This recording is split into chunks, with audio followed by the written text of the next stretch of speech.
अब अगली चीज़ जिसके बारे में हमें जानना होगा वो ये है कि डेटा स्टोर कैसे होता है। तो सारा ही डेटा, जैसा कि आप जानते हो कि कंप्यूटर्स में किसी ना किसी फॉर्मेट में तो सेव होता ही है, पर हम इसे थोड़ा और तोड़ के समझते हैं कि कौन से डेटा को किस तरह सेव किया जाता है। तो जैसे अगर आप जैसे कंप्यूटर यूज़ करते हो या फिर फ़ोन यूज़ करते हो, तो उसमें आप डेटा को किसी फ़ाइल में रखते हो। जैसे कि आप TXT फाइल में रख सकते हो, एक्सेल की फ़ाइल, एक्सेल SX कहते हो, उसमें रख सकते हो। CSV फाइल होती है, वो भी एक्सेल से ही खुलती है, उसमें रख सकते हो। इस तरह करके हम डेटा को फाइल में सेव कर देते हैं आपके कंप्यूटर में। दूसरा तरीका होता है कि डेटाबेस सिस्टम को यूज़ होता है। तो ये जनरली हम पर्सनल इस्तेमाल जो करते हैं वो उसके लिए तो हम फाइलें ही यूज़ करते हैं। पर जैसे कोई बड़ी कंपनी है, जैसे कि फेसबुक में आपकी सारी फ़ोटो स्टोर्ड है और आपके बारे में आपका नाम क्या है और आपका एज क्या है और आपके पसंद की कौन कौन सी चीज़ें हैं, ये एक बड़े डेटाबेस सिस्टम में स्टोर होती है। तो डेटाबेस सिस्टम फाइल के ऊपर लिखे गए सिस्टम को कहते हैं। और डेटाबेस सिस्टम में और भी बहुत सारी चीज़ें होती हैं, जैसे कि आप सर्च बड़े आराम से कर सकते हो। और जैसे कि अगर आपके पास खूब सारी फाइलें पड़ी हुई हैं, तो अगर आपको ढूंढना है कि किस फाइल में किसी मनुष्य का नाम है, तो आप एक एक फ़ाइल खोल के देखोगे।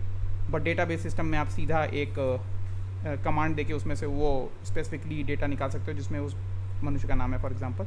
तो दो तरीके हैं सेव करने के। जैसे कि मैंने बोला कि हम पर्सनल यूज़ में जब करते हैं तो कंप्यूटर फाइल यूज़ करते हैं, जैसे कि CSV में सेव कर दिया या एक्सेल में सेव कर दिया या TXT फाइल में सेव कर दिया। और डेटाबेस सिस्टम्स होते हैं जो बड़ी बड़ी जैसे किसी भी सॉफ्टवेयर में सेव होता है या कोई बड़ी कंपनी डेटा सेव करती है, तो वो ये डेटाबेस सिस्टम्स में सेव करती हैं। जैसे कि अगर आपके पास टैली सॉफ्टवेयर आपने देखा हो, तो वो एक डेटाबेस सिस्टम में सारा डेटा रखता है। या फेसबुक जो है वो MySQL नाम का एक डेटा सेट है जिसमें वो अपना सारा डेटा रखता है। व्हाट्सएप भी, टिकटॉक भी। तो ये सारे ही लोग, आप जो भी डेटा प्रोड्यूस करते हो, ये डेटाबेस सिस्टम में रखते जाते हैं। पर्सनल जब आप यूज़ करते हो तो ये डेटा आप अपने कंप्यूटर में रखते हो।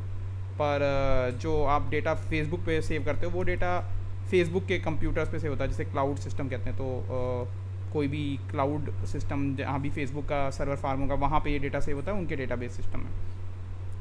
अब आप इस तरह समझ लीजिए कि ये डेटा सेव हम कर रहे हैं, उसको आप कई तरह से क्वेरी कर सकते हो, कई तरह से एनालाइज कर सकते हो। जैसे कि अगर आप एक्सेल SX फाइल में सेव करते हो तो आप डेटा को खोलोगे तो एक्सेल में खुल जाता है, या TXT फाइल में करते हो तो वैसे ही। अगर आप किसी डेटाबेस सिस्टम में खोलते हो तो आपको उस पर SQL क्वेरीज लिखनी पड़ती है। SQL एक लैंग्वेज है जिससे आप डेटाबेस सिस्टम को एक इंस्ट्रक्शन देते हो कि भाई मुझे ये फ़लाना डेटा देखना है। जैसे कि आपको अगर आपका नाम फॉर एग्जांपल ABC है, तो आपको कहना है कि भाई ABC नाम के स्टूडेंट का डेटा दिखाओ, तो आप उसको सीधा बोल सकते हो कि ABC नाम के स्टूडेंट का मार्क्स दिखाओ।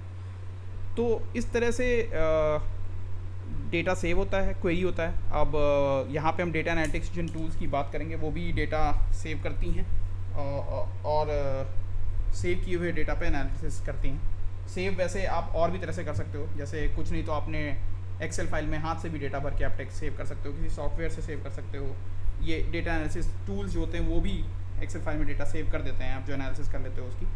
पर इनको रीड करके डेटा एनालाइज करने के लिए कुछ स्पेसिफिक टूल्स होते हैं जो यूज़ होते हैं। और हम इस ट्यूटोरियल में पहले से मान के चलेंगे कि आपके पास डेटा सेव पड़ा हुआ है, किसी एक्सेल फाइल में रखा हुआ है, किसी डेटाबेस में रखा हुआ है, ये भी आप मान सकते हो। क्योंकि हम SQL के बारे में, जैसे मैंने बोला कि आप डेटाबेस सिस्टम्स को देते हो, पर SQL के साथ ये अच्छी बात है कि आप ये लैंग्वेज जो है इतनी ज़्यादा पॉपुलर हो चुकी है कि ज़रूरी नहीं कि आप डेटाबेस सिस्टम पे सेव फाइल पे ही ये लैंग्वेज चलाओ। तो आपको ये लैंग्वेज चलाना आप सीखोगे इस सेट ऑफ ट्यूटोरियल्स में। लेकिन हम एक डेटाबेस सिस्टम बस देखेंगे, उस पर काम ज़्यादा नहीं करेंगे। SQL मैं आपको फाइल पे ही चलाना सिखाऊंगा। तो इस ट्यूटोरियल के लिए आपको ये पता रहेगा कि डेटा पहले से सेव्ड रहेगा फाइल्स में। सेव कैसे करना है उसके बारे में ज़्यादा हम जानकारी अभी नहीं ले रहे हैं। सेव किए हुए डेटा के ऊपर एनालिसिस कैसे करना है उसके बारे में जानकारी देंगे।